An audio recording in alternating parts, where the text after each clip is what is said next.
Mga batang magnanakaw ng side mirror ng sasakyan. Anak ko pala. Hinuli ng CEO ang mga batang nagnakaw ng kanyang side mirror at dinala sa police station. Pero laking gulat niya na ang dating asawa ang ina ng mga triplets. Paano nga ba nangyari ito? Ano? Hindi ako makakapayag na maging girlfriend mo ang babaeng to. Hindi ako papayag na mapunta ka lang sa isang dukha. Galit na sabi ng ina ni Justin nang ipakilala niya si Mira bilang kasintahan. Napayuko naman si Mira. Hinawakan ni Justin ng mahigpit ang kamay ng nobya. Ma'am, huwag naman po kayong magsalita ng ganyan. Mahal namin ni Mira ang isa't isa. Natawa naman ng mapakla ang ina ni Justin. Mahal? Papaano ka nakakasiguro na totoong mahal ka ng babaeng ito at hindi lang ang pera mo? Dinuro pa ng ina ni Justin si Mira. Mahal ko po si Justin, ma'am. Sabi ni Mira at diretsyo na tinignan sa mga mata ang ina ng lalaki para malaman nitong seryoso siya sa anak nito. Hindi ko po siya mahal dahil lang sa pera, kundi dahil sa kabaitan na taglay ni Justin. Nakangiti at nakatingin nga si Mira kay Justin dahilan para mapangiti din ang lalaki sa kanya. Shut up! Sigaw nga ng ina ni Justin dahilan para magulat si Mira at matakot na dahil sa sobrang galit nito. Hindi ako naniniwala sa mga sinasabi mo. Kilala kong mga kagaya mong dukha. Ginagawa niyong lahat para makaangat sa buhay. Ngumisi pa ang ina ni Justin. Well, para sabihin ko sa'yo, kahit na anong mangyari ay hindi kita matatanggap. Mabilis na pinunasan nga ni Mira ang tumulong luha. Ganito ba talaga ang ibang mga mayayaman? Masyadong minamaliit ang mga mahihirap. Bakit hindi ganun si Justin? Bakit napakalayo ng ugali ng lalaki sa mga magulang nito? Ang akala niya ay matatanggap siya ng mga magulang ng lalaki lalo na't yun ang sinabi ni Justin sa kanya. Ang akala niya ay mababait ang mga to kagaya ng lalaki pero hindi pala. Stop it, mom. I don't want to hear that from you anymore. Napakuyom na lamang ng kamao si Justin. Hindi niya nagugustuhan ang pinagsasasabi ng ina niya sa babaeng mahal niya. Kung ayaw niyo kay Mira ay wala akong pakialam. Ang mahalaga, nagmamahalan kami. Sana balang araw ay matanggap ninyo na siya ang babaeng gusto kong makasama habang buhay. Hinila na ni Justin si Mira, papalabas ng malaking bahay ng mga magulang ni Justin. Ang akala nila ay magiging maayos nga ang pagpapakilala ng lalaki sa kanya sa mga magulang nito. Justin! Justin! Bumalik ka dito! Hindi pa tayo tapos mag-usap! Sigaw ng ina ni Justin pero hindi nga siya nakinig at patuloy pa rin sa paglalakad. Hayaan mo na siya, Amanda. Sabi naman ng ama ni Justin. Anong hayaan naman, te? Papayag ka na lang ba talaga na mapunta ang anak natin sa isang dukhang kagaya niya? Tinuro ni Amanda ang pinto na akala mo'y nandoon si Mira. Hindi ako papayag na mapunta lang ang anak ko sa kanya, amante. Hindi na nagsalita si Amante at pilit na pinakalma ang asawa. Hindi mo sinabi sa akin na ganun pala ang magiging reaksyon ng mga magulang mo, Justin. Sabi na lamang ni Mira nang makapasok na nga sila sa condo unit ng lalaki. I'm sorry, babe. Hindi ko rin naman inaakala na magiging ganun ang reaksyon nila. Ang akala ko kasi matatanggap ka nila dahil mahal kita. Napaupo si Mira sa sofa at napahilamos na lamang ng muka. Sa bagay, tama nga naman sila eh. Noon pa sinasabi ko na sa'yo na hindi tayo bagay dahil magkalayo ang agwat ng buhay natin. Mayaman ka, samantalang ako mahirap lang. Anak ng isang business tycoon si Justin. Mayroon silang restaurants na may 10 branches sa Pilipinas. Mayroon din silang construction firm at mga gas station sabang anak naman ng isang magsasaka, si Mira. Hindi pa nila pag-aari ang lupaing sinasaka ng kanyang ama, kaya naman kulang na kulang ang kinikita nito para masuportahan ang pag-aaral ng kanyang mga anak. Volunteer sa isang medical mission si Justin sa lugar ni Namira, kaya naman nagkakilala sila doon. Sobrang bait ng lalaki at mapagpakumbaba, kaya naman hindi nagtagal ay nahulog ang loob ni Mira kay Justin. Kahit alam niya na langit at lupa sila. Nanligaw din si Justin sa kanya, tagad niya itong sinagot. Hindi nga siya makapaniwala na ang isang katulad ni Justin ay magkakagusto sa isang katulad niya. Pero tama nga ang sabi sa kanya ng mga tao na kahit kailan hindi magsasama ang dalawang tao na magkaiba ang mundo at estado sa buhay. Naupo si Justin sa tabi ni Mira at hinawakan ang kamay nito. Don't say that, babe. Ako nga hindi sumusuko sa relasyon natin, ikaw pa kaya? Pinisil ni Justin ang kamay ni Mira. Ipaglalaban kita, okay? Kahit na mapagod ka sa kakalaban sa akin, hindi ako mapapagod because I love you so much. Hinawakan ni Justin ang pisngi ni Mira. Sobra katang mahal na mahal at kaya kong gawin ang lahat. Kahit nang isuko pang lahat ng meron ako, makasama ka lang. Napatitig si Mira sa mukha ng lalaki. Nakikita niya talaga sa mga mata ni Justin na mahal siya nito at ganon din naman siya. Niyakap niyang lalaki. Mahal na mahal din kita, Justin. At kahit na anong mangyari, paglalaban din kita. Hindi kita iiwan. Tumangutango naman si Justin at mahigpit na niyakap si Mira. Hindi tayo maghihiwalay. At walang kahit na ano o sino makakapagpahiwalay sa atin.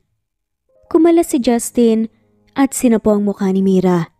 Ikaw at ako hanggang sa huli, okay? Ngumiti si Mira at tumango bilang sagot. Napapikit na nga lamang siya nang halikan siya ni Justin sa labi. Ilang araw na muna nananatili sina Justin at Mira sa Maynila bago sila bumalik sa probinsya ni Mira. Sobrang tuwa ng 5 kapatid ni Mira ng maraming pasalubong na binili si Justin para sa mga kapatid at magulang niya. Nako, hindi ka na sana nagabala pa, anak, sabi ng ina ni Mira kay Justin.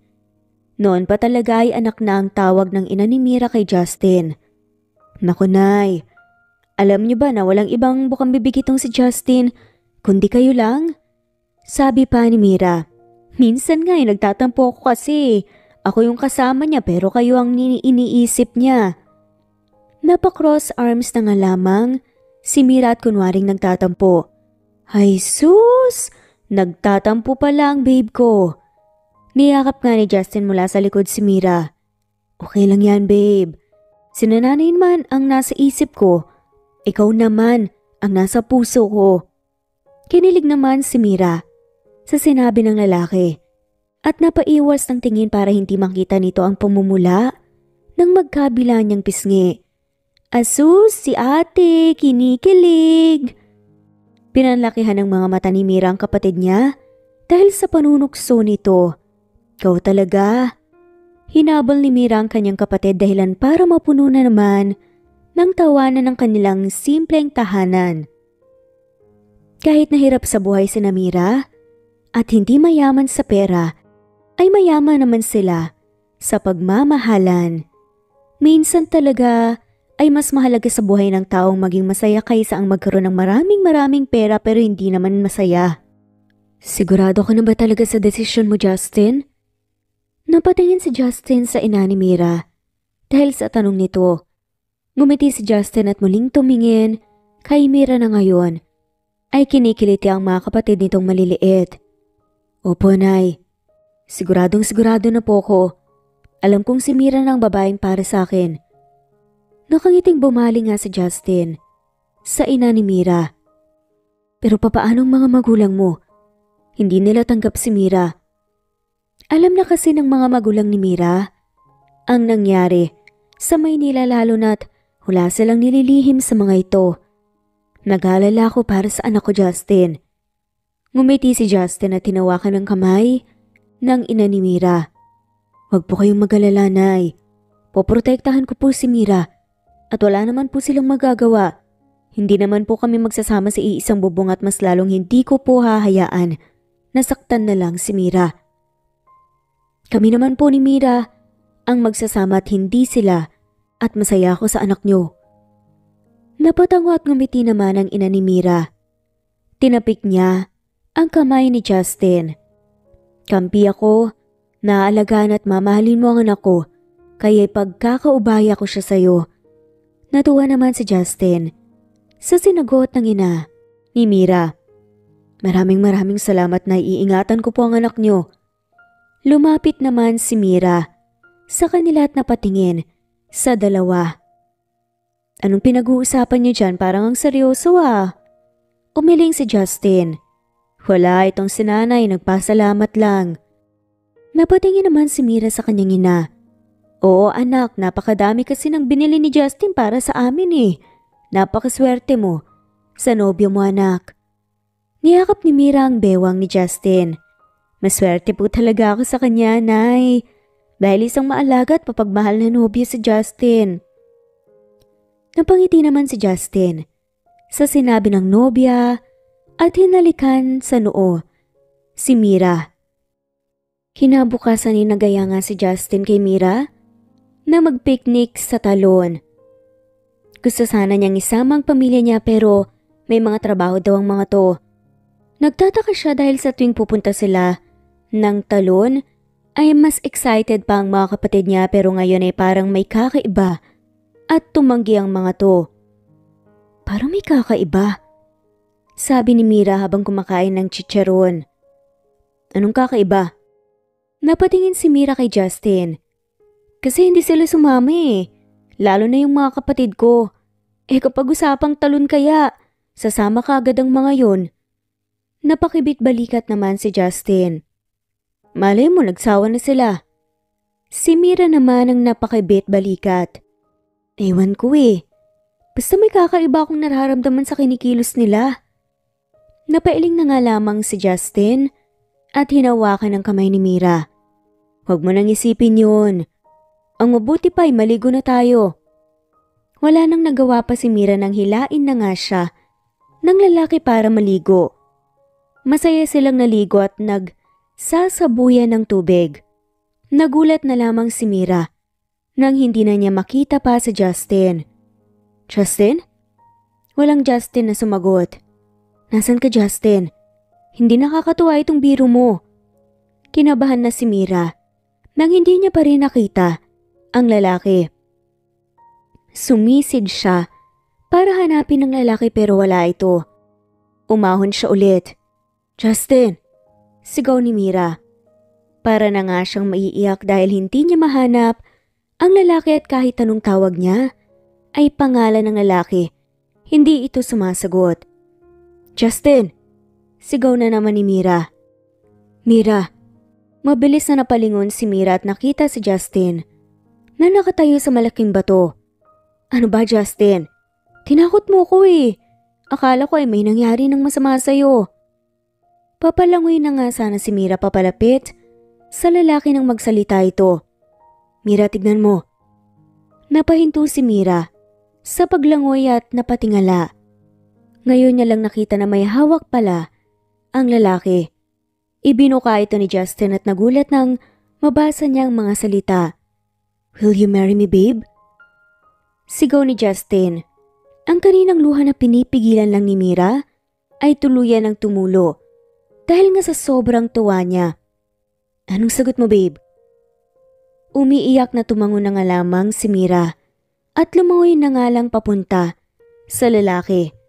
Nag-aabang na sa kanya si Justin at ang nakabukas nitong box kung saan ang singsing. Isinuot kaagad ni Justin ang singsing sa kamay niya.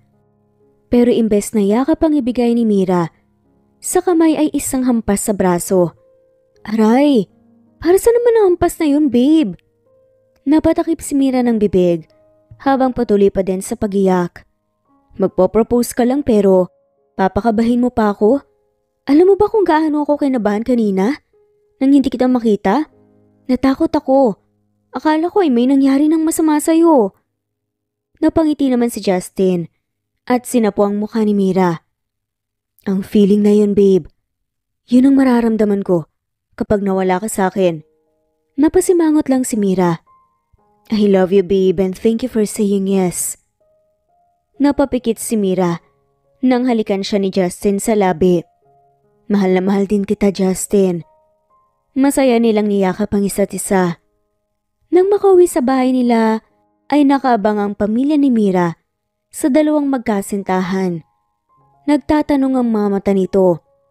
I said yes, sabi ni Justin at pinakita naman ni Mira ang kamay niya kung saan suot niya ang singsing. Nagtatalon naman sa sobrang tuwa ang pamilya ni Mira at niyakap silang dalawa. Sabi ko na sa'yo Kuya Justin, papayag si ate, sabi ng kapatid ni Mira. Oo nga medyo kinabahan lang kanina pero masaya ako dahil pumayag siya. Napatingin si Mira kay Justin at sa pamilya niya. Alam niyo ang plano niya? Tumango naman ang pamilya ni Mira. Kaya pala hindi kayo sumama sa amin sa talon.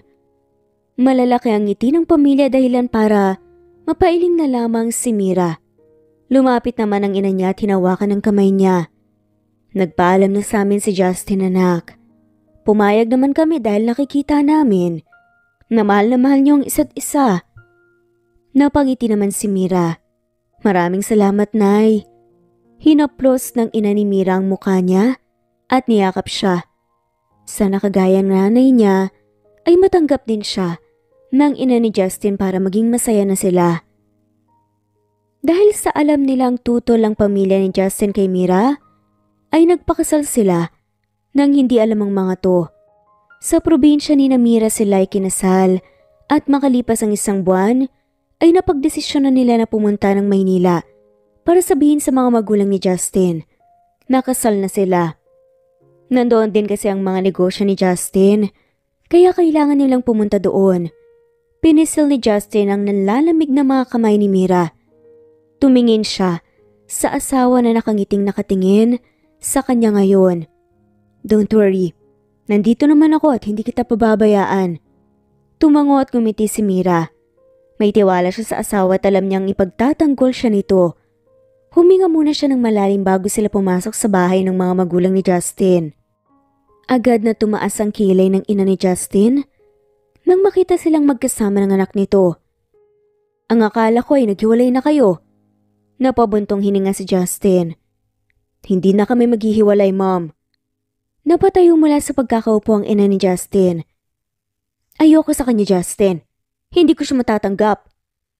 Maliit na ngumiti si Justin sa ina. Well, Mom, tanggap niyo man si Mira o sa hindi. Ayaw niyo man sa kanya, wala na kayong magagawa pa dahil mahal ko siya. Itinaas ni Justin ang kamay ni Mira at ipinakita ang palasingsingan nito kung saan suot ni Mira ang wedding ring nila. Kasal na kami, Mom. Matapang na saad niya. Para namang mahihimatay na ang ina ni Justin. Agad itong inalalayan ng asawa. Nakawak sa dibdib ang babae. Pinakasalan mo siya nang hindi mo man lang sinabi sa amin? Galit na tanong ng ina ni Justin. Sinusuway mo na ba talaga kami, Justin? Talagang nagpakasal ka nang hindi mo sinasabi sa amin? Napayuko naman si Mira. Hindi niya kayang tumingin sa galit na mukha ng ina ni Justin. Hindi ko sinabi sa inyo dahil alam kong hindi rin kayo papayag. And Mom, ako naman ang makikisama kay Mira at hindi kayo. Mahal ko siya at sa kanya lang ako masaya. Hindi makapaniwala ang ina ni Justin at mas pipiliin mo siya kaysa sa amin ang pamilya mo? Taas noo na tumingin si Justin sa ina. Ayoko mamili, Mom. Dahil pareho ko kayong mahal. Pero kung umabot man tayo sa puntong yun, ipaglalaban ko si Mira kahit na anong mangyari. Huminga ng malalim si Justin. Nandito lang naman kami para ipaalam sa inyo na kasal na kami ni Mira at yun lang yun. Mahigpit na hinawakan ni Justin ang kamay ni Mira. Let's go, babe. Mabilis na umalis din ang mag-asawa. Habang napaupo naman sa sofa, ang ina ni Justin. Hindi siya makapaniwala na pinakasalan ng anak niya ang dukhang babaeng yun. Babe, may problema ba? Tanong ni Justin kay Mira nang mapansin niya ang pagiging matamlay ng asawa. Nasa kama na sila ngayon at nakahiga. Nakaunan si Mira sa braso ni Justin habang yakap naman siya ng asawa. Naisip ko lang ang mga magulang mo. Siguro mas magiging masaya tayo kapag tanggap na nila ako. Tumingin si Justin sa mga mata ni Mira. Don't worry babe. Naniniwala ako na matatanggap ka ng pamilya ko. Siguro kapag nabigyan na natin ng mga apo si na mommy ay matutuwa yun. Natawa na lamang si Mira sa asawa at nagpaubaya. Alam niya din kasi na gusto na ng asawa niya ng mga anak at ganun din siya. Excited na siya na makabuo sila ng sarili nilang pamilya. Dumaan ang ilang buwan ay naging maayos naman sa Maynila si Mira. Nakatira naman sila sa sariling bahay nila Justin. Nasa bahay lang siya habang hinihintay ang pag-uwi ng asawa. Maliban sa paglilinis ng bahay, ay nagtatanim din siya ng mga halaman sa garden. Bagay nga sa'yo ang magtanim. Hindi ba yan naman ang trabaho ng pamilya niyo? Magsasaka? Napatigil si Mira sa ginagawa at napatingin sa ina ni Justin na hindi niya namalayang dumating. May problema po ba sa pagiging magsasaka? Sa pagkakaalam ko po kasi ay marangal na trabaho ang pagsasaka. At kung hindi, dahil sa mga magsasakay wala kayong kakaining mga bigas at gulay. Napangisi naman ang ina ni Justin. Para kang tupa na inaapi kapag kasama mo ang anak ko. Pero ang tapang-tapang mo kapag wala siya. Ano to? Ito na ba ang tunay mong ugali? Ugaling tinatago mo sa anak ko? Napabuntong hininga na lamang si Mira. Wala po akong ugali na tinatago sa asawa ko. Mas pinipili ko po na manahimik bilang respeto sa inyo. Pero sana naman po, ay huwag niyong idamay ang marangal na trabaho ng pamilya ko. Natawa ng mapakla ang ina ni Justin. Marangal? Anin mo ang pagiging marangal kung isang kahig isang tuka lang naman kayo? Huminga ng malalim si Mira. Ayaw niyang patulan ang ina ni Justin. Kahit pa kasi ayaw nito sa kanya, ay ina pa din ito ng asawa niya at ayaw niyang tuluyan ng masira ang relasyon ng dalawa nang dahil sa kanya. Wala po si Justin ngayon. Nasa trabaho po kaya bumalik na lang po kayo bukas. Pagpapatuloy ni Mira. Alam ko, at hindi naman si Justin ang ipinunta ko dito talaga. Napatigil si Mira pero hindi siya lumingon sa ina ng lalaki. Nandito ko para sabihin sa'yo na layuan mo ang anak ko. Tumayo si Mira at diretsyong tinignan sa mga mata ang ina ni Justin. Mahal ko po ang anak niyo. At para po malaman niyo na hindi pera ang kailangan ko sa anak niyo. Kaya minamahal ko siya ngayon. Natatawa habang napapailing na lamang ang ina ni Justin. Trust me Mira, kahit walang perang involved kaya kitang palayuin sa anak ko kaya kung ako sa'yo, ay tanggapin mo na ang pera bago pa magbago ang isip ko. Hindi na nakasagot pa si Mira at napatingin na lamang sa 2 milyon na inaalok ng ina ni Justin. Tinanggap niya ito at napaiyak na lang. Mom! Mom! Sigaw ni Justin nang makapasok sa bahay ng mga magulang niya. Oh, Justin! Anong problema? Bakit ka ba sumisigaw dyan? Tanong ng ina ni Justin. Nakabababa lang.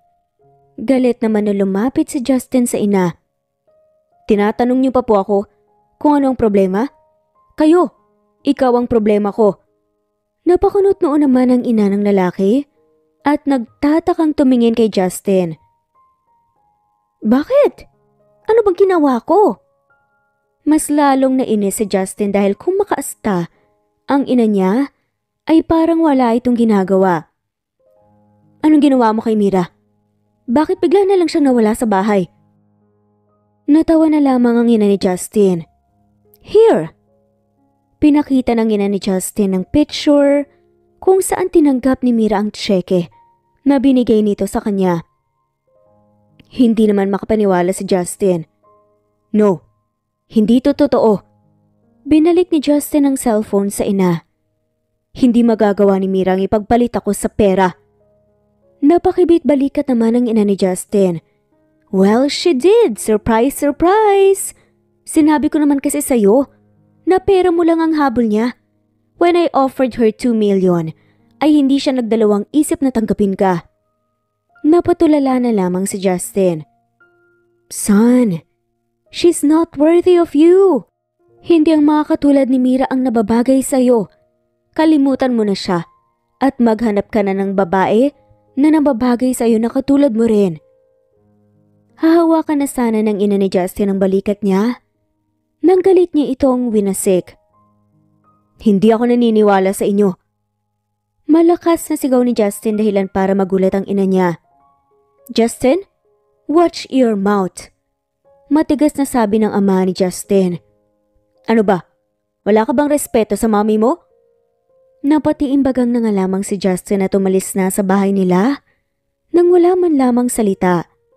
Justin, hinawakan ni Amante ang balikat ng asawa. Hayaan mo na muna si Justin, Amanda. Saka mo na lang siya kausapin kapag malamig na ang ulo niya. Hindi naniniwala si Justin na magagawa siyang ipagpalit ni Mira sa pera. Alam niya at ramdam niyang mahal siya ng babae. Hindi niya lang alam kung bakit umalis ito ng bahay. Kahit napagod galing sa trabaho, ay dumiretso si Justin sa probinsya nila Mira. Sigurado siyang umuwi ang babae sa pamilya nito dahil baka na-stress ito dahil sa mommy niya. Tumango-tango si Justin. Tama. Baka umuwi lang ang asawa niya sa pamilya nito at sigurado siya na sa pagdating niya, doon ay sasalubungin siya ni Mira ng isang mahigpit na yakap. Madaling araw na nang makarating si Justin sa bahay ni Mira, pero nagulat at nadismaya siya nang wala doon ang babae. Nakatanggap ng text ang ina ni Mira mula sa babae at sinasabi nitong lalayo muna ito kahit anong tawag ni Justin o ng mga magulang ni Mira sa babae ay hindi na ito makontak.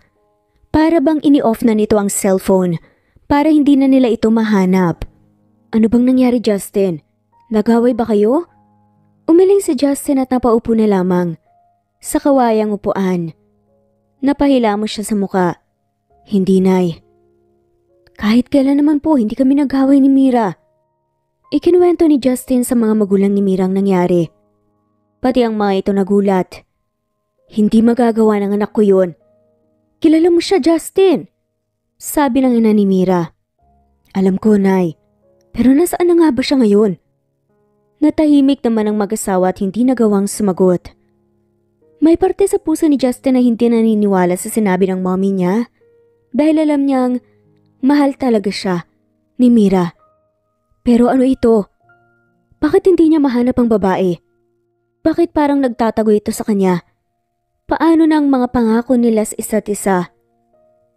7 years later, nawala man sa buhay ni Justin si Mira ay hindi naman siya nagbago at patuloy pa rin siya sa pagtulong sa mga taong nangangailangan ng tulong niya, lalo na sa mga batang iniwan ng mga magulang. Kuya Justin, bakit po hanggang ngayon ay hindi pa po kayo nag-aasawa? Tanong ng isang cute na bata kay Justin. Nasa isang bahay ang punan si Justin ngayon. Isa sa mga pinatayo niya para sa mga bata. Nandito siya ngayon at nakikipaglaro sa mga bata. Isa ito sa pampalipas oras niya. Oo nga po, Kuya Justin, bakit hindi niyo pa po pinapakasalan si Ate Bianca? Bagay naman po kayong dalawa eh. Sabi pa naman ng isang bata. Lihim na napatingin si Justin kay Bianca. Si Bianca ay anak ng kaibigan ng mommy niya na inirereto sa kanya. Pero kahit 8 taon nang nakakalipas, simula nang iwan siya ni Mira ay hanggang ngayon, wala pa siyang nagugustuhan na ibang babae. Ngumiti si Justin sa mga bata. Ano ba kayong mga bata kayo, magkaibigan lang kami ni Ate Bianca niyo. Para namang napahiya si Bianca pero nakangiti pa rin na nakatingin sa mga bata. Ay, sayang naman po, pero di po ba may magkaibigan naman po na nagiging magkaibigan po? Tanong pa ng isang bata, tinukso na nga sina Justin at Bianca. Napapailing na lamang si Justin habang nahihiya naman si Bianca. Hay nako, mga bata kayo. Itigil niyo na nga yan. Nagtawanan ng mga bata.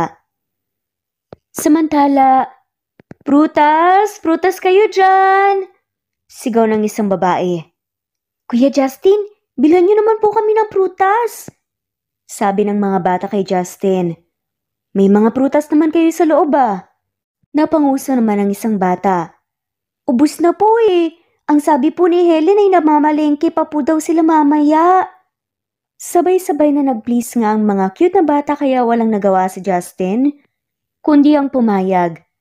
Sa gusto ng mga bata, nagsitalunan naman ang mga ito sa sobrang tuwa. Diyan lang kayo at babalik ako. Ikaw na munang bahala sa kanila, Bianca. Tumango naman ang mga bata at si Bianca kaya umalis na nga si Justin. Lumabas na siya ng gate at tinawag ang nagbebenta ng prutas. Isa itong babae na may nilulukdo na isang styrofoam na ang laman ay mga prutas. Prutas, apple, orange kayo dyan! Sigaw ng babae. Nakatalikod ito kay Justin kaya hindi niya makita ang muka. Miss, pabili ng prutas. Lumapit si Justin sa nagbebenta. Sa paglingon ng babae ay pareho silang nagulat. Justin? Napakurap-kurap naman si Justin. Mira. Aalis na sana si Mira nang biglang hawakan ni Justin ang braso niya. Sa lakas ng pagkakahila niya sa babae ay nahulog ang mga paninda nito. Ang mga paninda ko! Mabilis na pinunot ni Mira ang mga prutas niya. Ano bang problema mo? Nasira na tuloy ang mga paninda ko. Hindi ko na tumatitinda pa. Biglang nakaramdam ng inis si Justin. Pumantay siya sa babae at hinawakan ang kamay nito. At talagang ang mga paninda mo pa ang iniisip mo kaysa sa akin? Napayuko lang si Mira at hindi makatingin kay Justin. Look at me, Mira. Look at me. Hinawakan ni Justin ang baba ng babae at pinatingin sa kanya. Nakikita niya na naiiyak na nga ang babae dahilan para makonsensya siya. Where have you been all these years? Alam mo bang hinanap kita? Pati mga magulang mo ay hindi alam kung nasan ka. Nawala ka na parang bula. Bakit ba bigla ka na lang nawala? Napaiwas ng tingin si Mira sa lalaki. Alam ko na sinabi na ng mommy mo ang dahilan. Kaya bakit ka pa nagtatanong? Napakuyom ng kamao si Justin. Totoo ba? Totoo bang mas pinili mo ang pera kaysa sa akin? Hindi sumagot si Mira dahilan para magalit si Justin. Akala ko ba mahal mo ko? Kaya bakit mas pinili mo ang pera kaysa sa akin? Mabilis na pinunasan ni Mira ang luha. Kung tutuusin ay mas marami kang pera na makukuha sa akin kapag nakasama mo ko. Matigas na tumingin si Mira sa lalaki. Ano pa bang gusto mong sabihin ko, Justin? Oo, iniwan kita dahil sa pera at hindi ko na kaya pang maging asawa mo dahil nagsasawa na ako. In the first place ay ang pera mo lang naman ang minahal ko at hindi ikaw. Tumayo si Mira habang dala ang mga paninda niya. Kaya pwede ba? Huwag mo na akong hanapin at pabayaan mo na ako. Nagmamadaling umalis si Mira. Sa pagtalikod niya ay parang talon ang mga luha niya na walang tigil sa pag-agos. Nasasaktan siya at hindi niya gustong saktan ang sarili pero kailangan niyang gawin. Justin? Tawag naman ni Bianca sa lalaki na tulalang nakatingin sa daan. Anong nangyari? Nasaan ang mga prutas? Hindi sumagot si Justin nang pumasok na nga lamang sa bahay ang punan. Nagtataka naman si Bianca na nakatingin sa daan. Wala namang tao pero parang galit ang lalaki. Sino kayang nakaaway nun? Justin, tama na. Inawat ni Bianca si Justin na kanina pa umiinom. Lasing ka na eh. Galit naman na inagaw ni Justin ang kamay niya. Huwag mo nga akong pakialaman. Inisang lagok nga ni Justin ang alak na nasa baso at naglagay ulit. Ano pang nangyayari sa'yo? Hindi nagsalita si Justin at nagpatuloy lang sa pag-inom.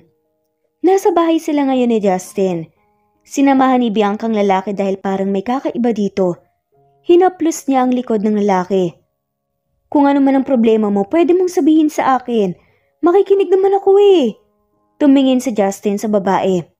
Mabait si Bianca, gusto din ito ng mga magulang niya para sa kanya, pero bakit ganun? Bakit hindi niya magustuhan ng babaeng to? Bakit hanggang ngayon, kahit na nalaman niya ang totoo mula kay Mira ay hindi niya pa din maipagpalit sa ibang asawa? May asawa pa rin ako, Bianca. Napatiimbagang si Justin. Kahit siya ay gustong matawa sa sinabi. Asawa ang turing niya kay Mira pero pera niya lang ang habol nito sa kanya. Pero matagal ka na niyang iniwan, Justin. Ako, hindi kita iiwan. Gustong magmura ni Justin. Hindi iiwan? Yan din ang mga salitang sinabi noon sa kanya ni Mira na paniwalang paniwala siya. Pero nasaan na ngayon ang babae? Pakiramdam nga niya na simula nang iwan siya ng babae ay hindi na siya naniniwala sa mga salitang yun. Habang patuloy pa din sa pag-inom si Justin at hinahaplos naman ni Bianca ang likod niya, ay nakatingin naman sa labas si Mira. Nakatakip siya sa bibig habang umiiyak na nakatingin sa asawa niya. Sorry Justin, pero ito siguro ang nakatakda para sa atin. Hindi tayo bagay sa isa't isa dahil magkaiba tayo. Masakit man sa kanya na makita ang asawa na may iba ng kasamang babae, ay mas gugustuhin na lang niya yon para makamove on ang lalaki sa kanya. Umalis na din si Mira dahil mas lalo lang siyang nasasaktan. Sa pag-alis ni Mira ay siya namang pagtingin ni Justin sa bintana. Pakiramdam niya ay may tao doon na nakatitig sa kanya pero sa pagtingin niya ay wala naman. Nagtataka naman si Bianca na nakatingin sa lalaki. Justin? Nakatitig pa rin si Justin sa bintana at napabuntong hininga. Tumayo na siya. Umuwi ka na, Bianca. At sa susunod ay huwag ka nang pumasok sa bahay ko nang basta-basta. Magsasalita pa sanang babae nang maglakad na si Justin papunta sa kwarto nito. Nasaktan si Bianca sa inasta ng lalaki pero pinatatag niya ang loob. Makukuha ko din ang loob mo, Justin. Magiging akin ka rin. Umalis na rin si Bianca sa bahay ng lalaki. Naku, maraming salamat sir, hindi na po sana kayo nag-abala pa. Sabi ng empleyado ni Justin. Wala po yun, Mang Kanor. Huwag po kayong mag-alala. Kung ano man po ang kailangan ninyo dito sa ospital ay sabihan nyo lang po ko. Lalo na po yung bills nyo dito dahil sagot ko na yun. Nakangiting sabi pa nga ni Justin. Hindi maiwasan ang asawa ni Mang Kanor na maiyak. Maraming salamat po talaga Sir Justin, hulog po talaga kayo ng langit sa amin. Hinawakan naman ni Justin ang kamay ni Mang Kanor. Wala po yun, isa po si Mang Kanor. Isa sa mga masisipag namin na empleyado kaya hindi ko kayo pababayaan. Nalaman kasi ni Justin na isa sa empleyado niya sa gasoline station ang ospital. Kaya personal niya itong dinalaw at binigyan ng tulong. Mas importante kay Justin ang mga empleyado niya sa kahit ano. Sa isip niya kasi ay hindi lalago ang negosyo niya. Kung hindi rin dahil sa mga masisipag niyang empleyado. Nagpaalam na rin si Justin sa mag-asawa at umalis na. Pabalik na sila ng parking lot nang bigla siyang mapatigil sa paglalakad. Bilisan mo dyan, Jeric. Baka mamaya mahuli tayo. Sabi ng bata na nakatingin sa paligid. Hindi naman makikita ni Justin ang tatlong bata dahil nakatago siya sa isang sasakyan pero naririnig niya ang pinag-uusapan ng mga to. Sandali lang. Akala mo naman madali itong ginagawa ko. Sabi ng batang tinawag na Jeric ng isang bata. Napakunot ang noo ni Justin at doon niya lang na-realize na magkamukha ang tatlong bata. Triplets ang mga to. Nakuha ko na. Doon naman tayo sa kabila. Kinuha ng isang batang maliit na upuan at nilagay sa kabila kung nasa ng side mirror. Pumatong naman ang isang bata doon at kinalakal ang side mirror sa kotse niya. Oo, sa dinami-rami ng mga sasakyan na nakaparada sa parking lot ay kotse pa talaga ni Justin ang napagtripan ng tatlong cute na bata. Sigurado akong mahal ito, lalo na't maganda ang kotse. Sabi ng bata na nagdadala ng upuan. Tiba-tiba na naman tayo nito. Sabi naman ng bata na nagbabantay. Napailing na lamang si Justin. Dahil kung titignan niya ang mga bata ay ang mga nasa 7 taong gulang na ito, pero kung magsalita ay akala mo malalaki na at expert na talaga sa mga ginagawa nila. Naiintindihan naman ni Justin kung bakit ito ginagawa ng mga bata pero masama pa rin nito at hindi niya nga dapat hayaan na lumaki na lang ang mga batang ito na pinagpapatuloy ang mga mali na ginagawa. In short, hindi dapat konsentihin. Palihim na dumaan si Justin sa likod ng kotse niya. Habang busy ang tatlo sa paghahalongkat ng side mirror niya, ay dahan-dahan siyang lumapit at agad na hinawakan ng kwelyo ng bata. Huli kayo! Sad nga ni Justin. Napatingin naman ang 3 bata sa kanya at napakurap-kurap pa na parang nag-slow motion nga. Napasigaw na lamang sila. Tumakbo ang isang bata na nagbabantay kanina habang pilit naman na pumipiglas ang 2 bata na hawak ni Justin. Huwag na kayong makulit dahil hindi kayo makakatakas sa akin. Masyado kayong maliliit para makayanan ako. Hindi pa rin nakinig ang mga bata at patuloy pa rin sa pagpupumiglas. Bitawan niyo kami! Natigilan naman silang 3 nang bumalik ang isang bata na tumakbo kanina. Bakit ka ba bumalik, Jay? Tumakas ka na! Sabi pa nga ng batang hawak ni Justin. Natatakot man ang bata ay nakikita ni Justin na pinapatatag lang nito ang loob nito. Hindi ko kayo iiwan! Tumingin ang bata kay Justin. Bitawan mong mga kapatid ko. Kung hindi, sisigaw ako at sasabihin kong kinikidnap mo kami. Pagbabanta pa nga ng bata. Natawa naman si Justin. At sinong maniniwala sa inyo? Napasimangot na lamang ang cute na batang lalaki dahilan para matigilan si Justin. Bigla niya kasing naalala si Mira. Dahil ganun din kung sumimangot ang babae. Mas paniniwalaan kami kasi mga bata kami. Diba sabi nga nila, hindi nagsisinungaling ang mga bata? Muling natawa si Justin. Kahit na natatakot na, ay nagiging matapang pa rin. Tignan lang natin. Lalo na't may ebidensya ko na ninanakaw nyo ang side mirror ng kotse ko. Nagulat naman ang bata. Napatingin kay Justin ang isang batang hawak niya. Kotse niyo po ito? Tumaas ang kilay ni Justin. Yes sir. At alam niyo ba na malinaw na hindi maganda ang ginagawa niyo. Sa presinto kayo. Ngayon din. Napakross arms na lang ang isang bata. Kahit dalhin mo kami sa presinto, hindi naman kami makukulong dahil minor de edad kami. Hindi maiwasan ni Justin na mamangha sa bata pero napailing na nga lamang din siya. Kaya maraming kabataan ngayon ang naglalakas ng loob na gumawa ng kalokohan dahil alam nilang hindi sila makukulong hanggat minor de edad sila. Yes, hindi nga kayo makukulong pero pwede kayong ilagay sa DSWD at pwedeng maparusahan ng mga magulang nyo. Nanlaki naman ang mga mata ng bata. Ganun po ba? Sorry na sir, patawarin niyo na po kami. Hindi na po kami uulit basta wag niyo na lang pong idamay po ang mama namin. Kawawa naman po siya eh.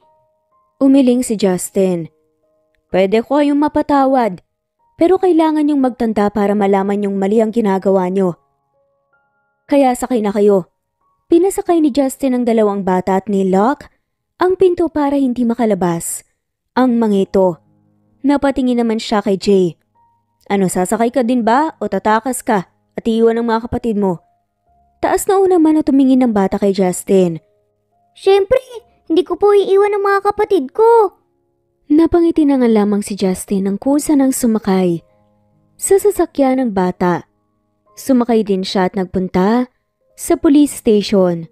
Sinabi niya ang ginawa ng mga bata. Magsasampa po ba kayo ng kaso sa mga magulang ng mga batang to, sir? Tanong ng pulis habang nakaturo sa 3 batang nakaupo. Nakakross arm ang 3 habang nakasimangot. Napailing na lamang si Justin sa 3. Oo, mali ang ginawa ng mga ito pero nakukyutan pa rin siya sa mga bata lalo na sa ekspresyon nito na katulad ng ekspresyon ni Mira. Napapailing na lamang si Justin. Bakit pa kasi si Mira ang pumapasok palagi sa isip niya kapag nakatingin siya sa triplets na ito? Tumingin si Justin sa pulis.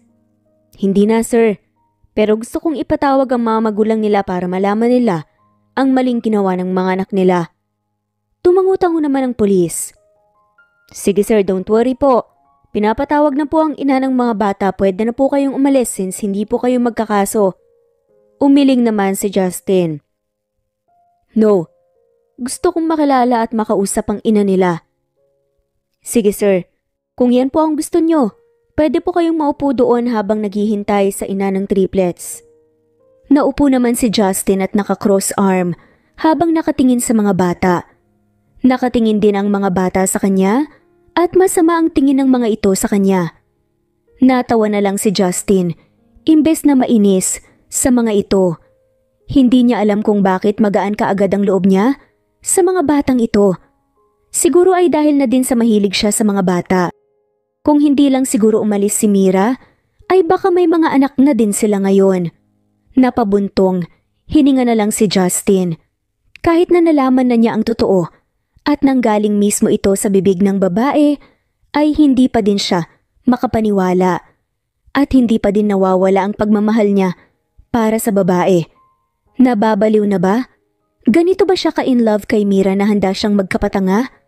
Napailing na lang si Justin. Totoo nga ang sabi nila na kahit gaano kakatalinong tao pero bobo ka naman at tanga pagdating sa pag-ibig. Love will surely makes you a crazy person. Ngayon ay alam na niya kung bakit marami ang nababaliw sa pag-ibig. Nabalik lang sa ulirat si Justin nang makarinig ng ingay mula sa isang babae. Sir, nasan po ang mga anak ko? Yung triplets po. Itinuro naman ng pulis ang triplets na nakaupo. Agad nga na lumapit ang babae at pumantay sa mga anak. Sabay na niyakap nito ang tatlong bata. Ano bang ginawa niyo? At nandito kayo sa police station. Ang akala ko ay nasa bahay lang kayo, nagulat na lang ako nang may tumawag.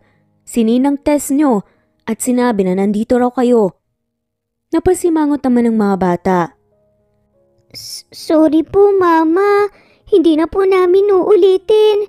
Gusto lang naman po namin kayong tulungan dahil nakikita po namin na nahihirapan na po kayo sa pagtatrabaho para sa aming tatlo po eh. Nagsiiyakan ang tatlong bata kaya niyakap ng babae ang mga anak. Shh, tahan na. Mga anak, tahan na. Huwag na kayong umiyak at hindi galit si Mama. Lumapit naman si Justin sa mag-iina. Hindi niya makita ang itsura ng ina ng mga bata dahil nakatalikod ito sa kanya. Ikaw ba ang ina ng mga bata? Bigla namang natigilan ng babae. Oo, ako nga. Sagot ng babae na hindi man lamang tumitingin sa kinaroroonan ni Justin. Nagtaka siya pero binaliwala na lang niya yon. Ninakaw ng mga anak mo ang side mirror ng kotse ko. Nagulat na nga lamang ang ina ng mga bata at napatingin sa mga batang nakasimangot ngayon. Napabuntong hininga na lamang siya. Pasensya na po sa nagawa ng mga anak ko, sir. Babayaran ko na lang po kung ano man po yung nagawa nila. Umiling si Justin. Hindi na kailangan, gusto ko lang makasigurado na hindi na uulitin pa ng mga bata yon dahil masama ang ginawa nila. Tumangot-tango naman ang babae. Makakaasa po kayo, sir. Maraming salamat po talaga. Magsasalita pa sana si Justin nang biglang magring ang cellphone niya. Sinagot niya ito nang makitang ang ina niya ang tumatawag. Bahagyang lumayo si Justin sa mag-iina at kinuha naman ni Mira ang pagkakataon na yon para makaalis na sa police station habang hindi nakikita ng lalaki. Where are you? Alam mo bang kanina ka pa hinahanap ni Bianca? Napabuntong hininga na nga lamang si Justin. Ma'am, hindi ko siya asawa para hanapin na lang niya ako anytime. Wala kaming usapan at busy po ako at hindi ko po kailangan mag-explain. Hindi na nga hinayaan pa ni Justin na makasagot pa ang ina niya at agad na nga lamang niyang pinatay ang tawag. Napabuga na nga lamang siya ng malakas na hangin. Hanggang ngayon pinipilit pa rin talaga siya ng ina niya sa mga bagay na hindi niya gusto. Napatingin siya sa kinaroroonan ng mag-ina. Pero nagulat si Justin na wala na doon ang apat. Lumapit siya sa isang pulis at nagtanong, Sir, nasan yung triplets at ang ina nila? Tanong ni Justin habang nakaturo sa kung saan nakaupo kanina ang triplets. Umalis na po sir kasama ang ina nila. Hindi na rin po namin pinigilan pa since hindi naman po kayo magkakaso. Wala nang nagawa si Justin kung di ang umalis na lang sa police station. Pero hanggang sa pag-uwi niya sa bahay nila ay hindi siya mapakali. Pakiramdam niya ay may mali sa ina ng mga bata. Habang kinakausap niya ito, ay hindi ito makatingin sa kanya. Para bang iniiwasan siya nito. Pero bakit? Magkakilala ba sila? Kinabukasan ay napagdesisyonan ni Justin na bumalik sa police station. Gusto niyang malaman kung saan nakatira ang triplets at gusto niya itong tulungan lalo na sa pag-aaral, ang mga ito. Sa tingin naman niya ay matatalino ang mga batang yun. At sayang naman kung hindi nito gagamitin ng mga bata. Nagulat si Justin nang makita sa labas ng gate si Bianca. Anong ginagawa mo dito? Napalunok naman ang babae. Noong isang araw pa kasi kita tinatawagan pero hindi mo sinasagot ang mga tawag ko. Napabuntong hininga si Justin. Kaya ka nagpatulong sa mami ko? Napakagat labi ang babae. Sorry kung nagawa ko yun. Gusto lang naman kasi kitang makausap para i-invite ng dinner. Napatitig si Justin kay Bianca at napabuga na nga lamang ng malakas na hangin. Bianca, huwag mong sayangin ang oras mo sa akin dahil wala kang mapapala. Alam mong may asawa na ako. Seryosong sabi ni Justin. Pero nasan siya, Justin? Nasan ang asawa na sinasabi mo? Hindi nakasagot si Justin. Ilang taon na kayong hindi nagsasama at nagkikita. Kayo pwedeng maanal ang kasal nyo. Hinawakan ni Bianca ang kamay ng lalaki. Justin, bigyan mo naman ako ng chance. Mahal na mahal kita at lahat gagawin ko para sa'yo. Binawi ni Justin ang kamay. Pero hindi kita mahal, Bianca. At alam ko sa sarili ko na hindi kita magagawang mahalin kaya sorry. Sumakay na nga rin ng kotse si Justin at umalis. Umiiyak naman na naiwan si Bianca. Agad niyang tinawagan ang ina ni Justin. Tita, I think hanggang ngayon ay mahal pa rin ni Justin si Mira. Hanggang ngayon ay ayaw niya pa rin akong tanggapin. What should I do? Umiiyak at tila desperadang tanong ni Bianca sa ina ni Justin sa kabilang linya. Huwag kang mag-alala. Gagawa tayo ng paraan para ikaw ang piliin niya. Napangisi naman ang ina ni Justin at pinatay ang tawag. Lumapit sa information desk si Justin nang makarating siya sa police station. Good morning po sir.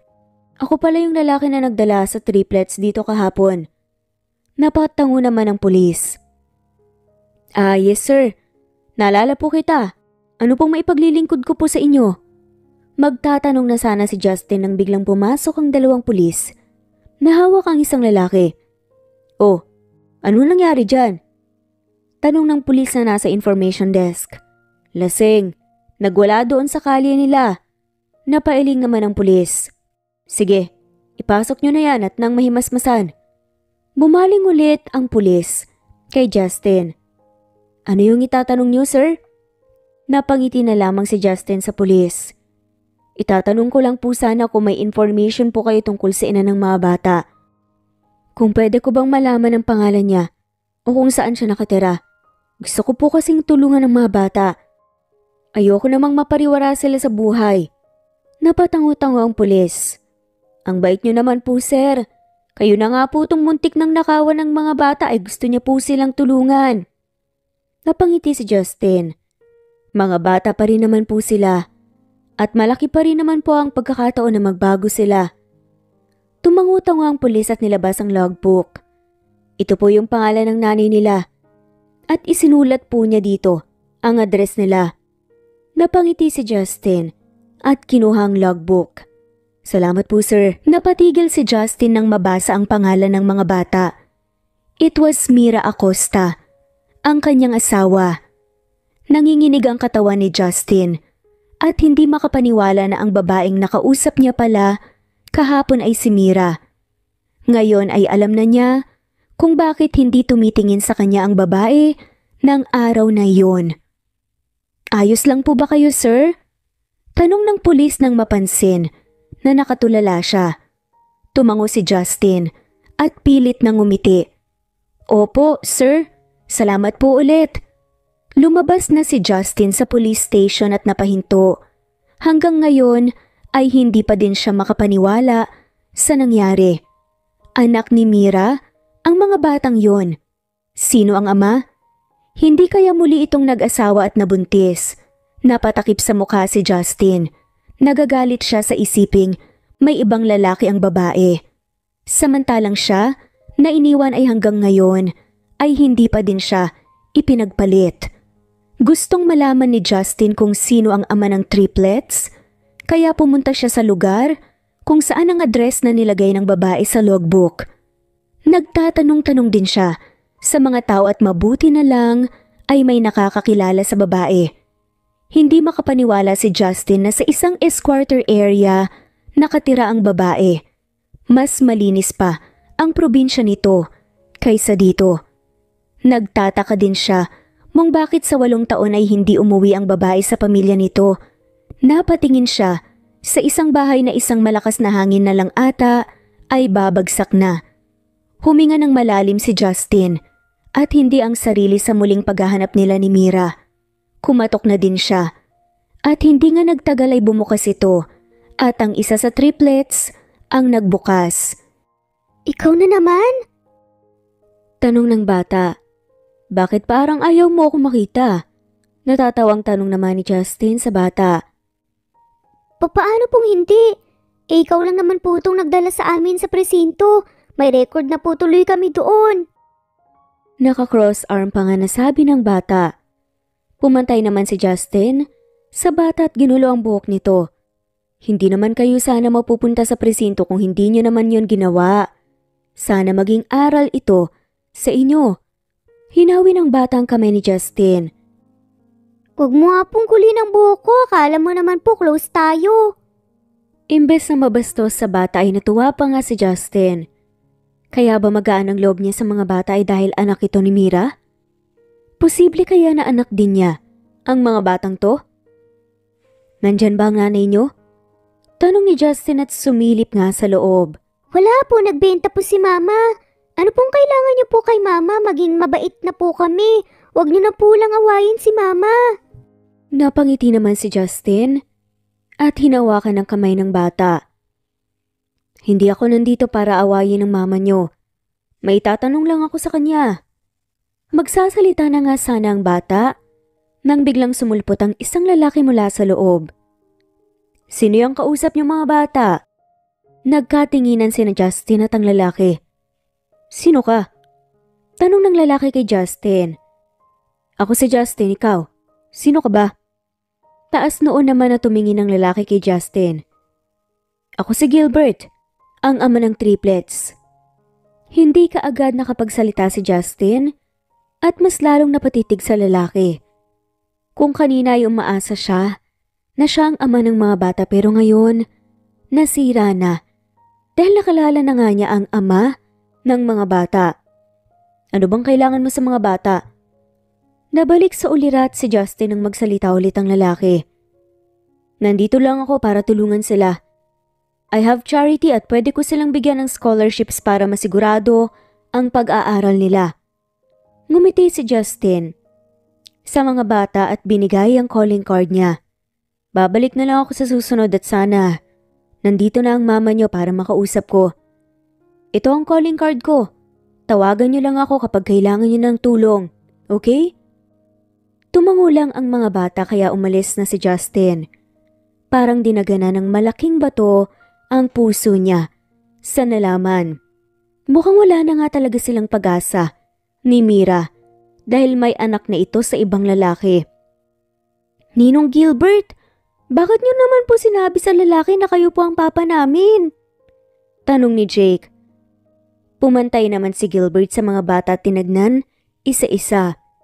Ang sabi kasi ng mama niyo ay kapag may nagtanong kung sino ako ay sabihin ko daw na ako ang papa niyo. Inosente naman na nakatingin ang mga bata sa lalaki. Siguro para protektahan lang kayo, para masabi nila na hindi lang kayo ang nakatira dito. Ginulo ng lalaki ang buhok ng bata. O sige na, maligo na lang kayong tatlo at magluluto na muna ako. Pumasok na nga sa kusina si Gilbert. Nagkatingin na naman ang tatlong bata. Hindi niyo ba napapansin? Tanong ni Jay sa mga kapatid niya. Ang alin?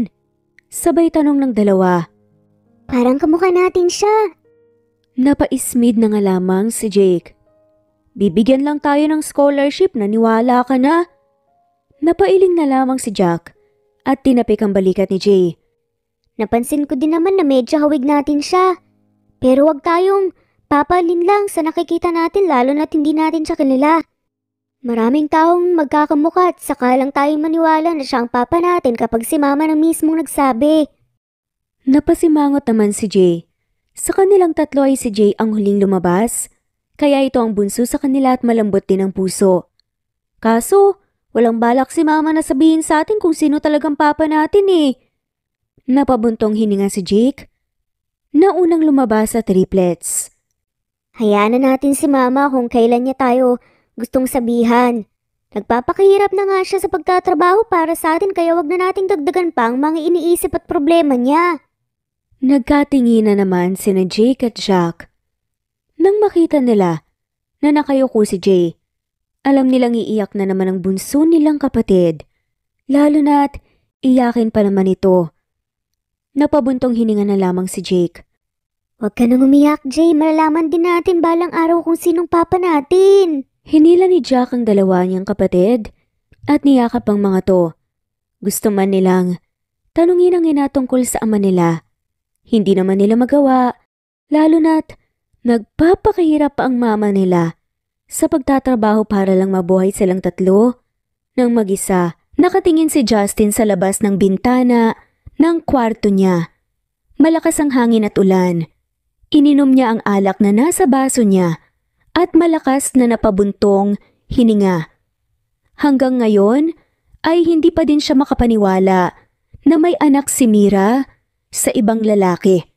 Ang pamilya na pinangako sa kanya noon ng babae ay tinupad nito sa ibang lalaki.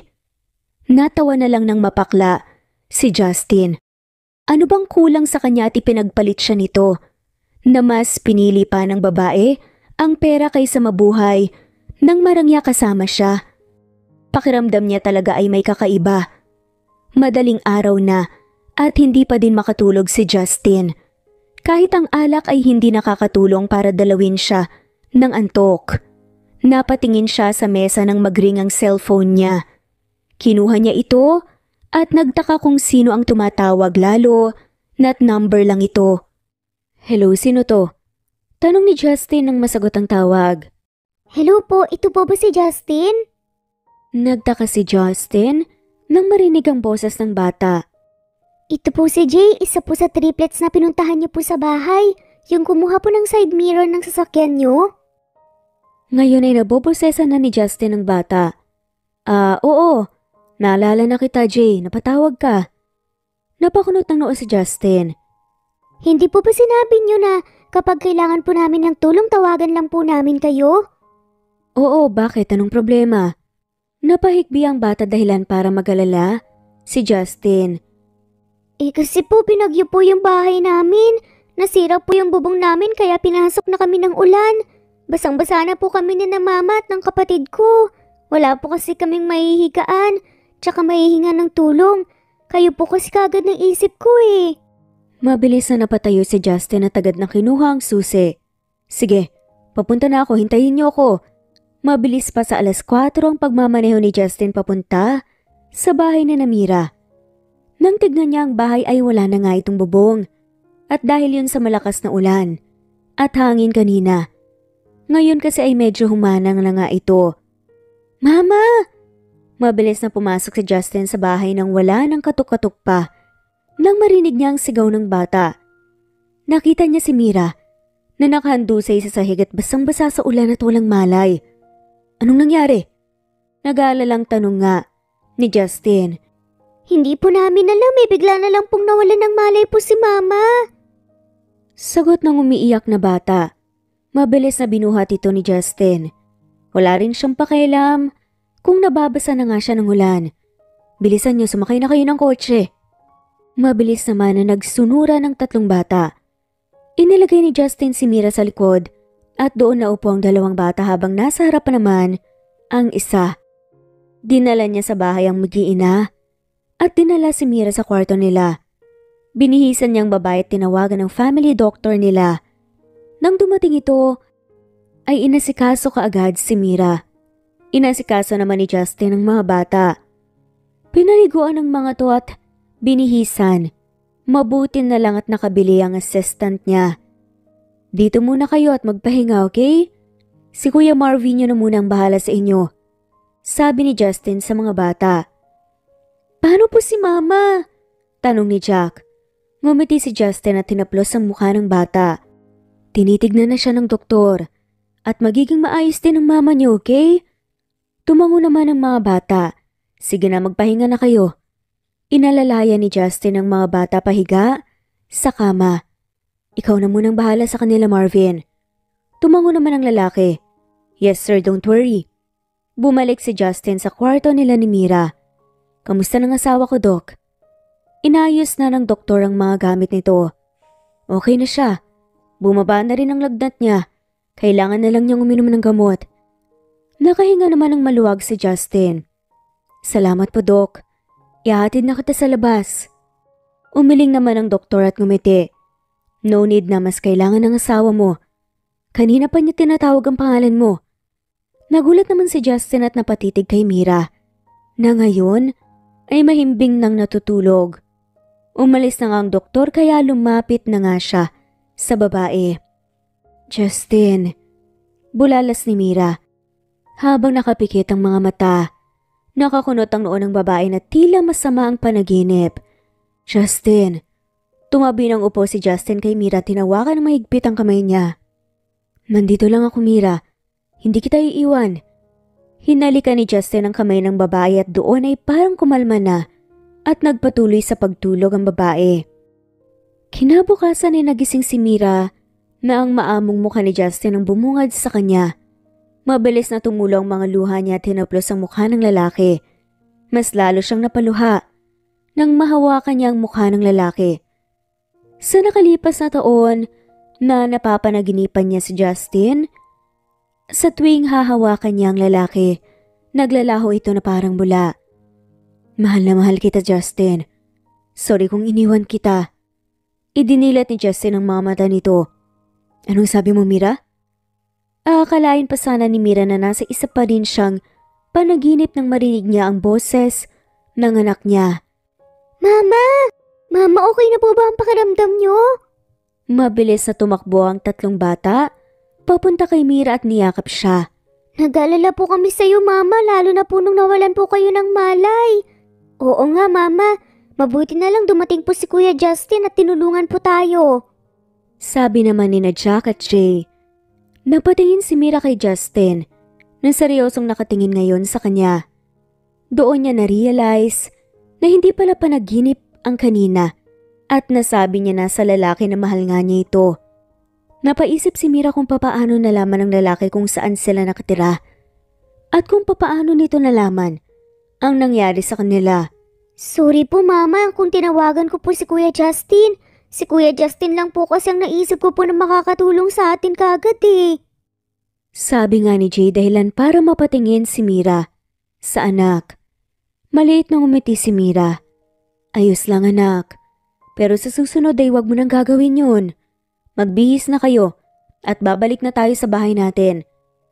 Tatayo na sana si Mira nang makaramdam siya ng hilo. Agad siyang inalalayan ng mga anak. Pinaupo siya ulit ni Justin sa kama. Kagagaling mo lang sa sakit. Ang mabuti pa ay magpahinga ka na muna. Sabi ni Justin. Hindi pwede. Hindi kami pwedeng magtagal dito lalo na't sa umpisa pa lang ay hindi na kami dapat nandito. Saad ni Mira dahilan para magulat silang lahat. Lumabas muna kayo mga bata, mag-uusap lang kami ng mama nyo. Sabi naman ni Justin habang nakatingin kay Mira na ngayon ay nakayuko. Hinila ni Marvin ang mga bata papalabas ng kwarto. Ano bang problema, Mira? Nalilito na ako sa'yo. Hindi sumagot ang babae at pumantay si Justin kay Mira at sinubukang silipin ang mukha nito. Noong nagkita tayo ulit, sinabi mong hindi mo na ako mahal at pera ko lang ang habol mo. Pero kanina, bakit sinabi mong mahal mo ko? Ramdam ko sa mga mata mo na totoo ang sinasabi mo. Umiling-iling si Mira. Mali ka lang nang narinig. Aalis na kami ng mga anak ko. Sinubukan ulit ni Mira na tumayo pero napaupo ulit siya. Dahil nakakaramdam pa rin siya ng hilo. Bakit ba gustong gusto mo nang umalis? Bahay mo rin naman to ah. Nasira na ang bahay niyo at pwede kayong tumira sa bahay natin. Tumingin si Mira kay Justin ng seryoso. Hindi ko to bahay. Bahay mo lang to, Justin. Seryoso din na nakatingin si Justin kay Mira. Bahay mo rin to dahil mag-asawa pa rin tayo hanggang ngayon. Napaiwas ng tingin si Mira kay Justin. Hinawakan ito ang baba niya at pinatingin sa mga mata niya. Bakit ba pakiramdam ko ay may tinatago ka sa akin? Biglang tumulo ang luha ni Mira. Bakit ba kasi kailangan pa nating magkita? Ilang taon akong nagtago at nanahimik kaya bakit kailangan pa natin na magtagpo ulit? Naluluhan na saad ni Mira. Ayokong mapahamak ang mga anak ko at alam kong mas mapapahamak sila kapag bumalik ako sa buhay mo. Napakunot ang noo ni Justin at hindi maintindihan ang sinabi nito. Hindi kita maintindihan. Mira, ano bang sinasabi mo? Tumingin si Mira sa mga mata ni Justin. Ang mami mo, siya ang dahilan kaya lumayo ko. Hindi na nagulat pa si Justin dahil yun din ang sinabi ng mami niya sa kanya. Oo, dahil kinuha mo ang pera kapalit ng pag-iwan mo sa akin. Sumbat naman ni Justin. Yun bang sinabi niya sa'yo? Tumango bilang sagot si Justin. Natawa naman ng mapakla si Mira. Hindi ko tinanggap ang pera, Justin. Hindi ganun kababaw ang pagmamahal ko sa'yo para iwan kita para lang sa pera. Hindi ako pumayag. Kaya naman, sinabi ng mami mo sa akin na kapag hindi kita iniwan ay papahirapan niyang pamilya ko. Nalaman ko na lang na siya pala ang nakabili ng lupang pinagsasakahan ng magulang ko. Babawiin niya yun kapag hindi ko ginawa ang gusto niya. Napahilamos sa mukha si Mira at napaiyak. Anong gagawin ko? Ayoko mas maghirap ang mga magulang ko nang dahil sa akin. May 4 pa akong mga kapatid, Justin. At ayokong katulad ko ay hindi rin sila makapagtapos. Kaya wala akong magawa kundi ang lumayo. Ikinulong ako ng mommy mo sa isang beach house para hindi mo ko mahanap. Pero nang malaman kong buntis ako, gumawa ako ng paraan para makatakas. Napakurap-kurap si Justin. Ibig sabihin, ay anak natin silang 3? Maliit na ngumiti si Mira habang patuloy pa rin na tumutulang mga luha niya. Oo, Justin. Anak natin ang triplets. Hinawakan ni Justin ang kamay ni Mira at napaiyak na rin. Sorry kung wala akong nagawa. Basta mga pinagdaanan mo. Sorry kung wala ako sa tabi mo habang lumalaki ang mga anak natin. Nakayuko na lamang si Justin at naiiyak. Hindi siya makapaniwala na sobra pala ang paghihirap na pinagdaanan ng babaeng mahal niya. All these years. Kaya pala hindi niya mahanap ang babae dahil hinaharangan ng ina niya. Nagulat si Mira sa biglang pagtayo ni Justin. Saan ka pupunta? Nag-aalala si Mira dahil nakikita niya ang galit sa mga mata ni Justin. Pupuntahan ko si Mami. Kakausapin ko siya. Aalis na sana si Justin nang hawakan siya ni Mira. Please, wag na Justin. Ayoko ng gulo. Pakisaktan niya ang pamilya ko at ang mga anak natin. Sinapo ni Justin ang mukha ni Mira. Hindi na niya kayo masasaktan pa. Dahil poprotektahan ko kayo. Ikaw ang pamilya mo at ang mga anak natin. Ang pamilya natin. Umiling si Mira. Just trust me, Mira, okay? Maniwala ka sa akin na kaya ko rin kayong protektahan. Nagkatitigan silang dalawa at maya-maya pa ay tumango na rin si Mira. This time ay maniniwala siya sa lalaki. Ngumiti naman si Justin at hinalikan siya sa noo. Dito lang kayo. Pababantayan ko kayo ni Marvin habang wala pa ako. Tumango naman si Mira kaya umalis ng lalaki.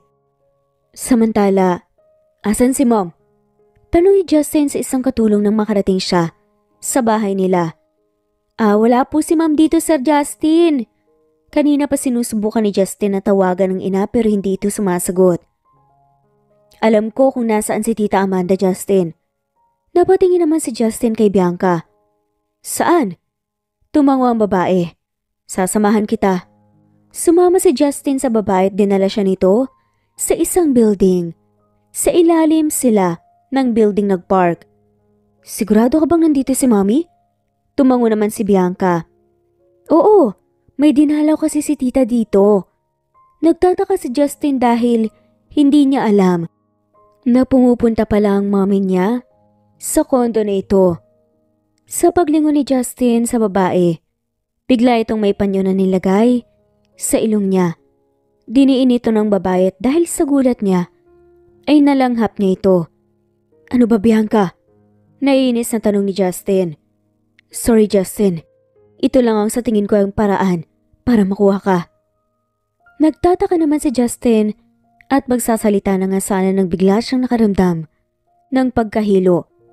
Sa pagtingin niya sa babae ay malabo na ang paningin niya hanggang sa mawala na nga siya ng malay. Nalimpungatan si Justin dahil sa may humahalik nga sa leeg niya. Nakaramdam siya ng init sa bawat halik nito dahilan para magtaka siya. Justin, bigkas ng babae sa pangalan niya, sabay ungol. Biglang napadilat ng mga mata si Justin nang ma-realize niya kung sinong babaeng humahalik sa kanya.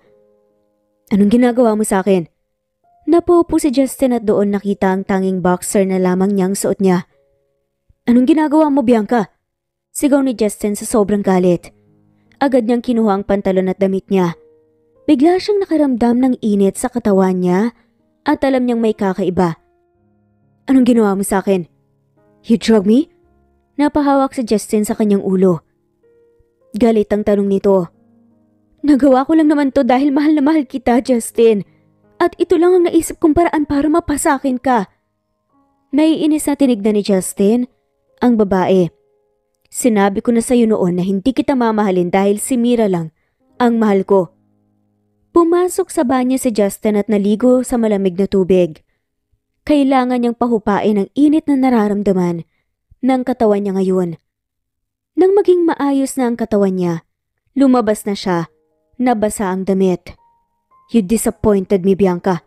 Sabi ni Justin bago umalis sa kwarto. Napaupo naman sa kama si Bianca tumiyak. Kahit anong gawin niya, hindi niya makukuha ang lalaki. Ang kapal na mukha mo para bumalik pa sa bahay ng anak ko. Nagulat si Mira nang marinig ang boses ng ina ni Justin. Bahagya siyang napaatras. Nang makita ang babae, hindi ka na ba natatakot? Sabanta ko at naglakas loob ka pa na lumapit ulit sa anak ko? Baka nakakalimutan mo ang kaya kong gawin sa'yo at sa pamilya mo, Mira. Sobrang pagkabog ng dibdib ni Mira.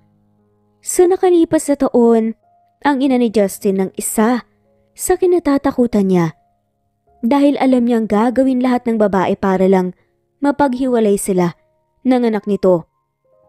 Kusa po akong nahanap ng anak niyo. Nanlaki ang mga mata ng ina ni Justin sa galit. Napamura ito. Ang sabihin mo ay sinadya mong magpakita sa kanya. Malalim ang hininga ni Mira. Mabuti na lang at nasa itaas ang mga anak niya at nakikipaglaro kay Marvin. Sana nga lang ay hindi lumabas ang mga ito para hindi malaman ng babae ang tungkol sa mga anak niya. Natatakot siya na pati ang mga anak niya ay saktan ito. Pero wag ka nang umasa dahil sa ngayon. Habang nandito ka, ay nasa isang condo unit naman ang anak ko at pinapaligayan ni Bianca. Nagtataka naman si Mira. Si Bianca lang naman ang babae na gusto para sa anak ko. Kaya sigurado ako na sa pagbalik ng anak ko ay matatauhan na yon. Iiwan ka na niya. Kaya kung ako sa'yo, umalis ka na. Kinakabahan man si Mira, ay lakas loob naman siyang tumingin sa ina ni Justin. Hindi po ako alis. Hihintayin ko si Justin at gusto kong marinig mula sa kanya na ayaw na niya sa akin. Napatiimbagang naman ang ina ni Justin. Ang kapal talaga ng mukha mo, lahat talaga gagawin ng isang dukha para lang umangat sa buhay. Taas noon naman na tumingin si Mira sa ina ni Justin. Kahit pa hindi mayaman si Justin nang makilala ko siya, ay mamahalin ko pa rin siya ng lubos. Hindi lahat ng bagay ay nabibili ng pera. Hindi nabibili ng perang kasiyahan at tunay na pagmamahal. Natawa ng mapakla ang ina ni Justin. Ah, ganoon. Ito ang bagay sa'yo. Biglang sinugod si Mira ng babayat na pinagsasampal at pinagsasabunot. Napasigaw naman si Mira sa sobrang sakit. Hindi niya magawang lumaban pabalik dahil wala siyang lakas at kagagaling niya lang sa sakit. Narinig ng mga anak ang sigaw ni Mira kaya mabilis silang lumabas. Mabilis na tumakbo papunta sa ina nang makita ang ginagawa ng isang babae. Mama! Tigilan mo ang mama namin, bitawan niyo po siya! Sabay na itinulak ng triplets ang babae dahilan para mapaupo ito sa sahig. Mga walang modo, natigilan ng babae nang makita ang mukha ng tatlong bata.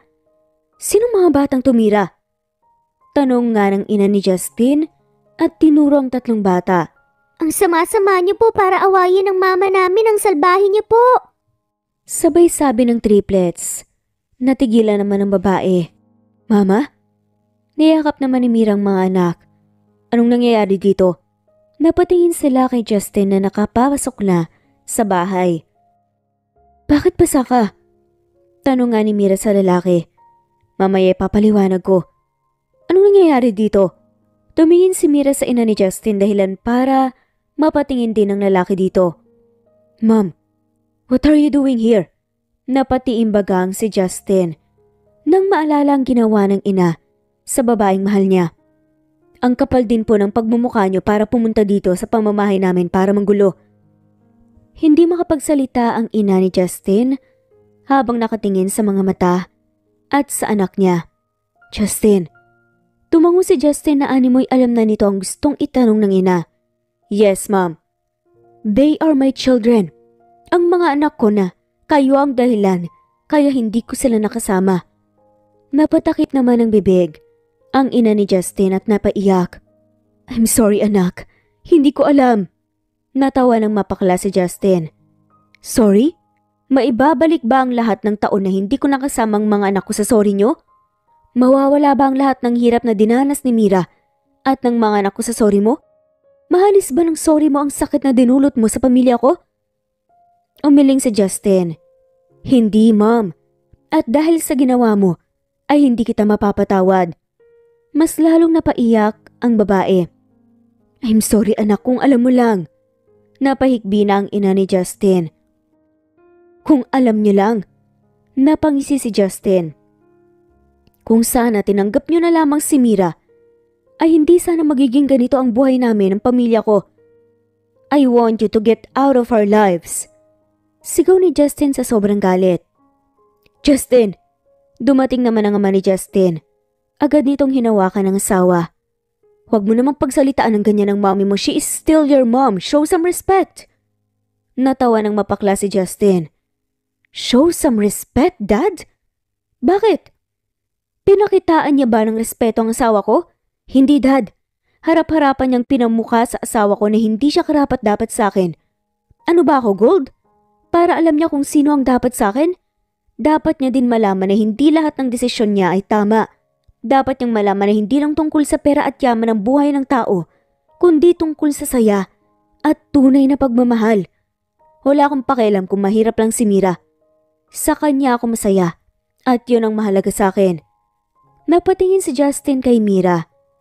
Nang hawakan nito ang kamay niya. Umiling si Mira. Huminga siya ng malalim. Umalis na kayo, Dad. Bago pa ako makapagsalita ng masasakit. Inalalaya ni Amante ang asawa. Justin, I'm sorry. Sigaw ng ina ni Justin hanggang sa makalabas na nga ito ng bahay nila. Napatingin si Justin kay Mira. Hinawakan nito ang kamay niya at ngumiti. Maraming salamat, Justin, dahil pinagtanggol mo kami. Sinapo ni Justin ang mukha ng asawa. Sinabi ko naman sa iyo noon ipaglalaban kita hanggang sa kamatayan. Napapikit si Mira nang halikan siya ni Justin sa labi. Napahiwalay lang silang dalawa at na-realize na kasama pala nila ang mga anak nila nang tumikhim ang mga to. Oo nga pala, hindi ko pa kayo napapakilala ng maayos mga anak. Hinawakan ni Mira ang mga anak at pinaharap nga kay Justin. Siya si Justin, ang tunay niyong papa. Unang yumakap si Jay kay Justin. Sinasabi ko na nga ba kayo talaga ang papa namin. Natuwa si Justin at ginulo ang buhok ng anak. Tumingin siya sa dalawang bata. Hindi niyo ba bibigyan ng mahigpit na yakap si papa? Ilang taon ko kayong hindi nayakap mga anak. Napalabi ang dalawang bata at kalaunan ay niyakap din si Justin habang umiiyak. Lahat sila ngayon ay umiiyak dahil sa sobrang tuwa. Dahil sa wakas ay buo na ang pamilya nila.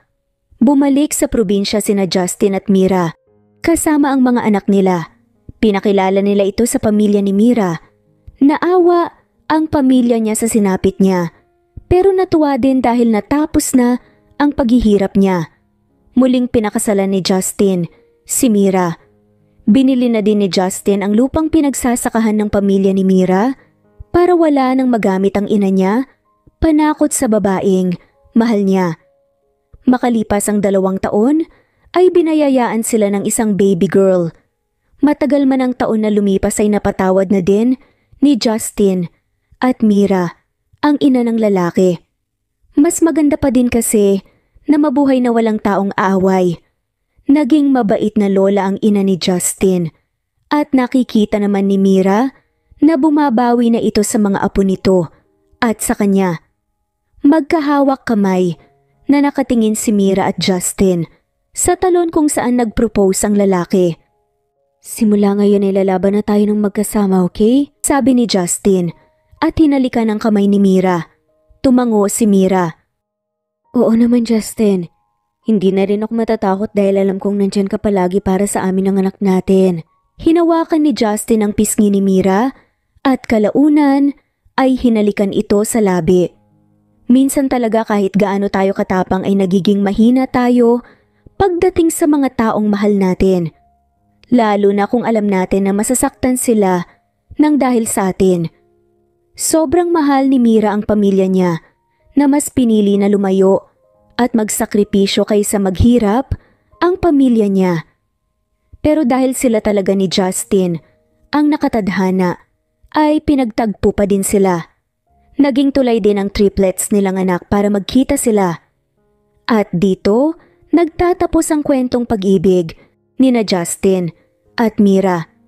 Na magkaiba man ang estado ng buhay, ay minahal pa din ang isa't isa. Maraming salamat po sa lahat ng mga nanood. I-comment lamang po kung gusto niyo pong magpa-shoutout para ma-shoutout namin kayo bilang pasasalamat sa walang sawang pagsubaybay sa aming mga stories. Muli ito ang Cat Amazing Stories. Thanks for listening at shoutout po sa mga sumusunod.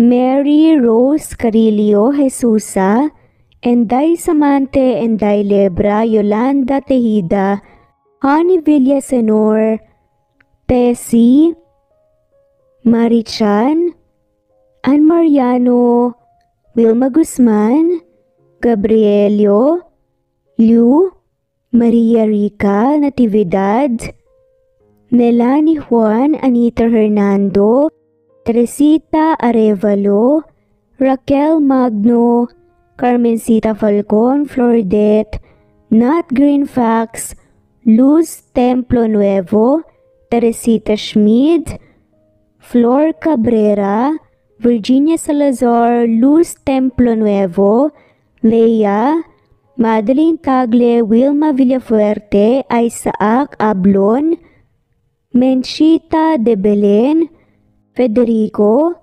Mercy Edrosolo, Fe, Adamson Machas, Quinciano Ebas, Eli Ramirez Elizabeth Gilas, Harem Ruhi, Julius Edna Romero, Charlie Angelina Samia, Emma Gadiano, Rosemary Vasquez, Lisa, Estelita Mahia, Elvi Candontol, Corazon Danke of University of Eastern Philippines University, Teresita, Neil Bacolor, Evangeline Zamora, Charlie Jane Clemente, Susan Upaga, Susan Rodrigo, Fred de Liza de Guzman, Juby Hernandez, Helen Murillo, Edarlina Fahil, Rosie, Juliet Caday, Kuya Atok, Betty Losnong, Crescen, Susana, Tessie Rumbawa, Lovina Galang, Aida Jurado, Emily Kinlog, Mirna Hamero, Liz Berito, Gabrielio, One Spotify, Imelda Fortes of Columbus City, Larry Malapaya, Dance, Remy's Life Official, Ellie Evangelist Anderson, Choi Choi, Ree, Jasmine Baya, Jerowina Aquino, Emeguba, Marilyn Babula, Shane Villarmino, Beth Sardina, Gabriel, Nino Regidor, Mel Abrogar, Rosemary Vasquez at shoutout na rin po sa lahat ng mga walang sawang sumusubaybay. Maraming salamat po. Veronica Briseño, Violeta Murillo, Teresita, Teresa Bulie, Christine Flores, Nesbeth Hanaban, Flor Salvalion, Kuwait, Raquel Labay, Kuya Atok, Lani Pardillo, Eva Violeta, Presbyteres Rose, Amy Regalado, Teresita, Pres Cavilla Havana, Precious, Lilian Nobebe, Eli Evangelista Anderson, Marziel Arcilias, Rosemary Palaganas, Rose Martinito, Ding Lege, Alexa Gomez, Jomira Bueno, Amy Fenovares, Irma Emma, Lali Emralino, Tortillas Gaming, Matea Estrera, Annalie Flor, Rosemary Tinito, Rosemary Palaganas, Excelsis Tagala, Emily Kinlog, Rosemary, MM, Penning Escal, Neri Cabangon, Lucia Baldo, Rosemary Vasquez, Londono Villas, Faye, Rosemary, Angelo, Vicky Adlaon, Mercy Villantes, Rezeline Unday, Allen, Ace, Nino Regidor, Jeyo Cadtec, Escapades, Matilda, Irma Valerio, Agustina Aniceto, Cecilia Alvior, Naitan Canada, Lily Roda Barcial, Eli Ramirez, Doris Day Pangan, Lynn Lee of Macau, Reyes, Rebecca Tezuka, Noel Macero, Rizalina Credo, Mitchie Karch, Romel Carion, Juliet Panlilio, Lynn, Merlilyn Zenny Marion, Benoni Anya Lucas from Bacolod City, Merlina Aparata, Annalyn Nantes, Flordette, Lorena Utod, Faye, Anita Hernando, Rochan Rodriguez, at shoutout na rin po sa lahat ng mga walang sawang sumusubaybay. Maraming salamat po.